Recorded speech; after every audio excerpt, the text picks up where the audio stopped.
আসসালামু আলাইকুম। আমার নাম ঈশিতা। আমি এসএসসি দিচ্ছি। গল্পটা ১.৫ বছর আগের, ২৬/১২/২০২৪। এই দিনে আমার তার সাথে প্রথম দেখা হয়। তার নাম বিজয়।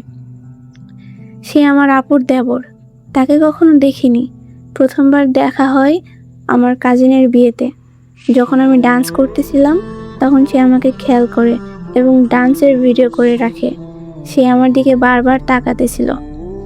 আমার একটা ফ্রেন্ড বলতেছিল, ওই ছেলেটা তোর দিকে তাকিয়ে আছে। পরে আমি তার দিকে তাকালাম। এভাবেই রাতটা কেটে যায়। তার পরের দিন সকালবেলা তার একটা ফ্রেন্ডকে দিয়ে নাম্বার দেয়। প্রথমে আমি নিতে চাইনি, তারপর কি জানি ভেবে নাম্বারটা নিলাম। তারপর বাসায় এসে তাকে এসএমএস দিলাম হোয়াটসঅ্যাপে, কিন্তু সে হোয়াটসঅ্যাপে অ্যাক্টিভ না থাকায় আমি এসএমএস ডিলিট করে দিই। তার পরের দিন রাতে হঠাৎ দেখি ইমোতে সে মেসেজ দেয়। Hi, hello. কেমন আছেন? আলহামদুলিল্লাহ, ভালো। কে আপনি? আমি বিজয়। ওই যে কালকে নাম্বার দিলাম, চিনছেন আমায়? ও, আপনি? চিনেছি। আপনি হোয়াটসঅ্যাপে এসএমএস দিছিলেন, তাই না? হ্যাঁ। আসলে সরি, আমি তখন অ্যাক্টিভ ছিলাম না, তাই এসএমএস দেখতে পারিনি। It's okay.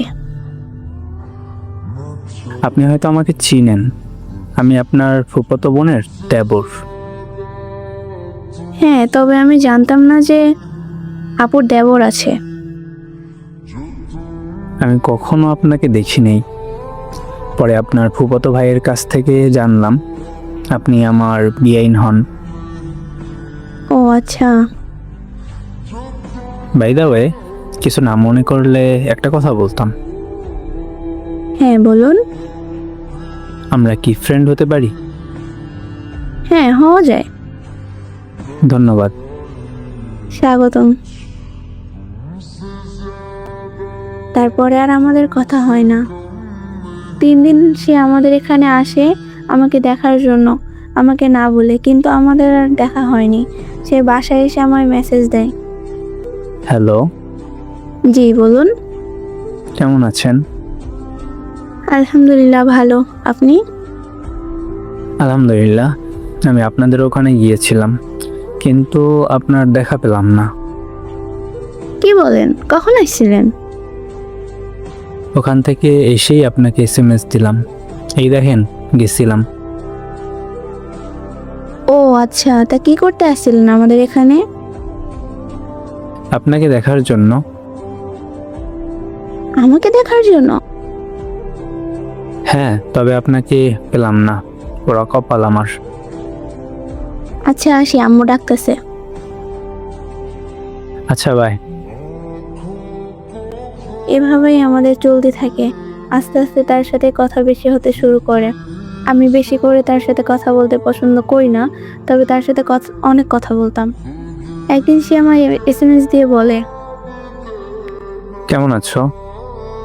আলহামদুলিল্লাহ, আপনি? আপনি কেন, তুমি করে বলো, আমরা তো পরিচিত। আচ্ছা, ঠিক আছে। একটা কথা বলবো ঈশিতা? হ্যাঁ, বলো। কথাটা যে কিভাবে বলি, আমি তোমাকে পছন্দ করি। কি বলো এগুলা? এটা সম্ভব না।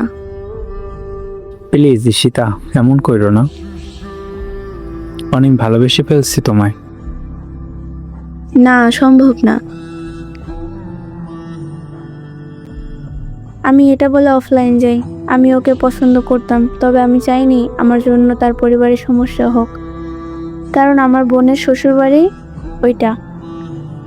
এক পরিবারে 2 বোন থাকা অসম্ভব, আর যদি আপু জানে তাহলে অনেক সমস্যা তৈরি হবে 2 পরিবারে। এই জন্য রাজি হয়নি। তারপর সে আমার এসএমএস দেয়,